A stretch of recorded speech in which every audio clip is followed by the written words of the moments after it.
lo ritengo un luogo alla costante ricerca di un equilibrio che non riesce a raggiungere mai. Questo per me è affascinante.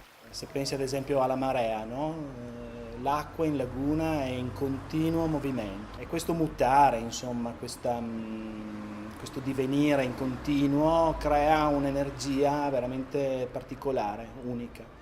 Prospettive sempre diverse, sei sempre colto anche dopo tanti anni, insomma ci sono sempre immagini diverse che riescono a cogliere la tua attenzione.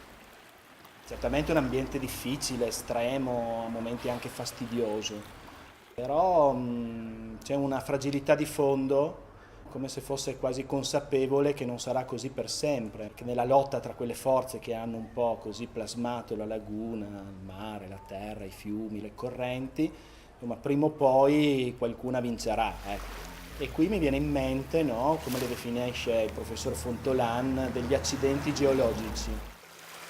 Io lavoro all'Università di Trieste e negli anni mi sono sempre occupato di uccelli acquatici. Nella nostra laguna la fanno un po' da padrone, insomma c'è una ricchezza a livello di avifauna impressionante, più di 300 specie.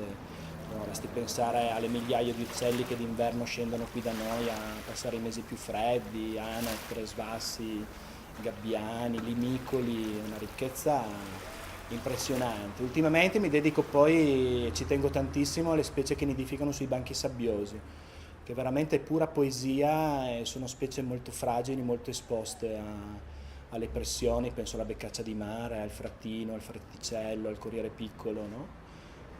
E ovviamente si cerca in qualche misura di tutelarle, di proteggerle.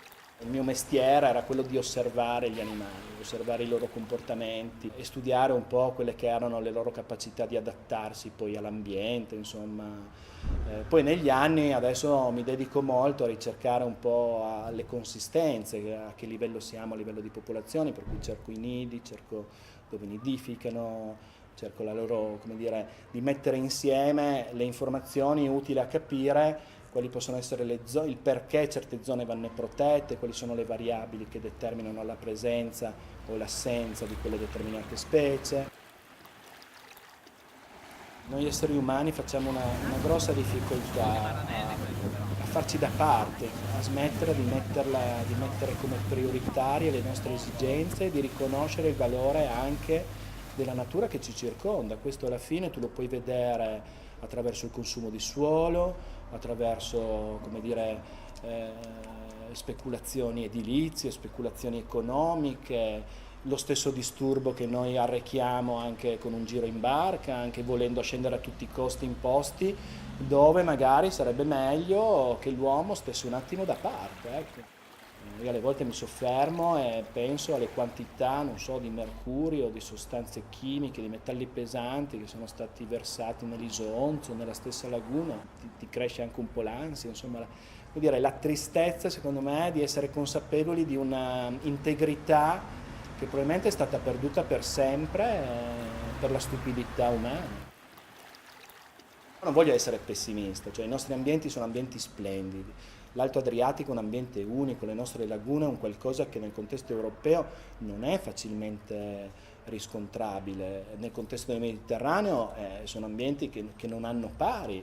Come dire, proprio per questo dovremmo avere un'assunzione di responsabilità ancora più importante. Se pensi che alcune specie dall'Africa vengono qui da noi solo per nidificare, una volta che hanno nidificato molte specie di uccelli ritornano giù in Africa. Già solo questo dovrebbe darci, come dire, un piacere, no? Particolare.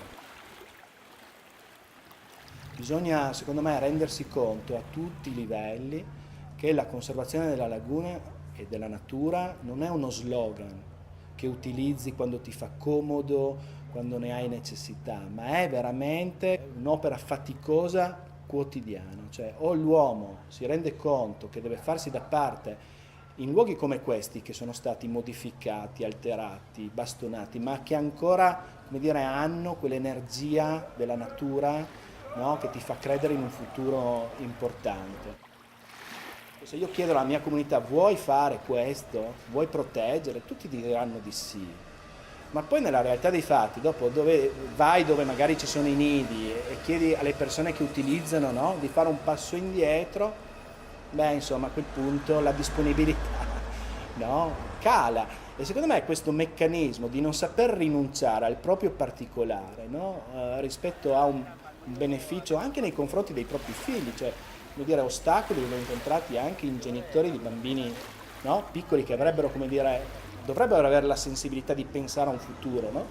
Diverso. Ecco, io credo che questa dissonanza nel piccolo, alla lunga, lungo una catena che si amplifica, crea l'effetto paradossale, per cui, come dire, noi siamo super informati su tutto, però alla fine non riusciamo a rallentare questo processo di distruzione, no? Che riguarda specie e habitat. La convivenza uomo-natura è nel momento che ognuno rispetta l'altro, io faccio un po' la parte del sindacato degli animali, la parte irresponsabile siamo noi. Se noi vogliamo comportarci in maniera responsabile, come in qualsiasi, come dire, rapporto naturale, la coesistenza è possibile. C'è una mancanza di conoscenza, però io mi sono reso conto che anche in tante situazioni in cui ho cercato di trasmettere la conoscenza, diciamo che c'è un filtro che, come dire, tu non registri tutta questa massa di informazioni perché la ritieni inutile forse, no? Per cui forse non c'è quella profondità, ecco, ma non che non ci sia informazione oggi. Dovremmo lavorare di più sul vedere che fine hanno fatto le nostre anime da questo punto di vista.